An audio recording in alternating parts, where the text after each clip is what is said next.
হচ্ছে কৈলাস মন্দিরের ভেতর, ইনসাইড দ্য কৈলাস টেম্পল। সবার জানা আছে নিশ্চয়ই, এটা পাহাড় কেটে মন্দির করা,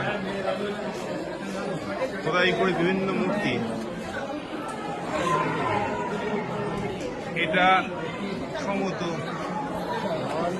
সপ্তম খ্রিস্টাব্দে, 6th century or 7th century, built by the Rashtrakuta dynasty.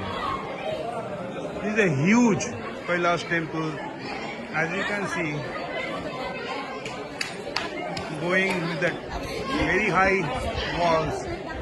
This is all built, carved out of a hill.